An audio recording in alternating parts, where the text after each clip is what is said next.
Hey guys, LevelCap here and welcome to This Week in Gaming, your weekly news recap on everything going on in the world of video games. This week is a special edition since I spent most of my time at the Battlefield 6 reveal event, so I've got some additional news and details from there. Plus, we have stories about Nvidia dropping older GPU support, Ready or Not's crazy console launch sales figures, a Game of the Year contender getting some major quality of life improvements, and much more. Alright, the Battlefield 6 multiplayer reveal is without question the biggest story of the week. EA launched their multiplayer trailer featuring destruction, soldier dragging, and some old school vibes. And as far as I can tell, it was really well received by the community. The release date has been made official. The leaks were correct. It is launching on October 10th for PC, PlayStation 5, and Xbox Series consoles. It'll retail for $70 with a $100 Phantom Edition that includes extra cosmetics, a battle pass, and 25 tier skips. The beta dates were also announced. The early access beta for the game starts next weekend on August 7th for people who got keys during the reveal live stream or signed up for Battlefield Labs before the 31st of July. That early access period starts on the 9th when the beta opens for everyone. The second beta will happen the following weekend, August 14th through the 17th. Both betas will be available on all platforms, and it seems like there's even some unlocks you can get from participating. As for what Battlefield 6 will include, well, we don't actually have all the details. There is an extensive multiplayer experience, some of which has not yet been revealed. Portal is making a return for Battlefield 6 with a Halo Forge style editor that allows for custom level creation and advanced scripting. This does look very exciting, and it looks like it's got so many more tools than were given in 2042. There's also going to be a single-player campaign set in the very near future that gives some context to the game's themes and maps, and we got a teaser which suggested a Firestorm-like Battle Royale mode was coming. This was shown off during one of the livestream showcases. Now, we know that the traditional multiplayer will include 9 maps, 2 in New York City, 2 in Egypt, 2 in Gibraltar, a larger map called Mirrock Valley that will be the game's largest, and a remake of Operation Firestorm from Battlefield 3, which was definitely one of the highlights of the trailer. For PC players, DICE's minimum and recommended specs also seem to be pretty optimistic, with the recommended specs including an RTX 3060 Ti and Ryzen 3700X. This hardware is now multiple generations old and were some of the most widely available and popular components of their time, so hopefully this means the game's going to be very accessible. For die-hard Battlefield fans, DICE also confirmed that the dual matchmaking options for locked and unlocked class weapons won't just be part of the beta test, but are planned to be part of the official matchmaking options at launch.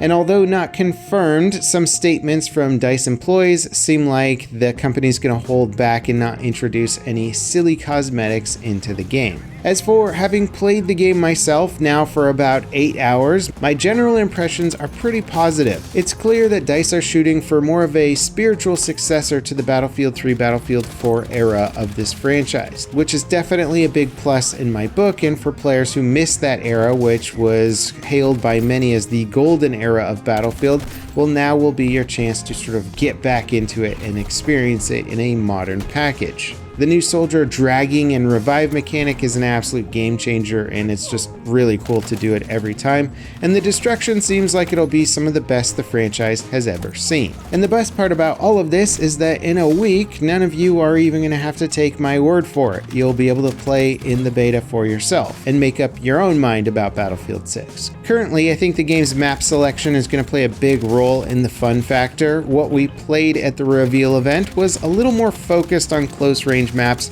and it felt a little more fast and chaotic than I would experience from a more typical Battlefield play session. Then again, I was playing in a massive match of content creators who were all tryharding and going crazy, so maybe it wasn't the best example of how the game is going to play. I really liked some of the maps. The Cairo map was absolutely fantastic, but it just wasn't as well-rounded of an experience as I was hoping for, at least with my play session. Luckily, based on some trailer glimpses and the map list, it sounds like we're going to get a lot more open maps, and hopefully we'll get to test some of those in upcoming betas, but we'll have to wait and see.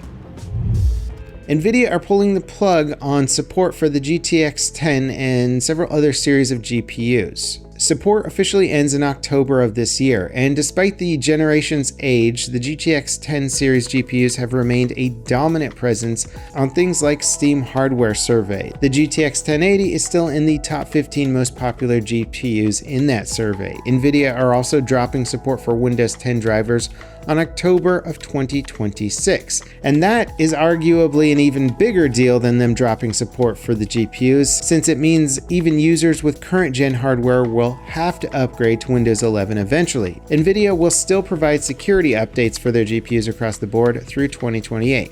But beyond that, I don't expect any game optimizations or feature improvements for the GTX 10 series and older GPUs. Ready or Not's console launch has been a huge success. It launched for PlayStation 5 and Xbox Series consoles on July 15th. It racked up 1 million units sold in just under 4 days, and now it's crossed the 2 million mark. These sales figures make it one of the fastest selling indie shooters in recent years, even temporarily outselling blockbuster franchises like Call of Duty on the console charts. Across all platforms, total sales have exceeded 11 million.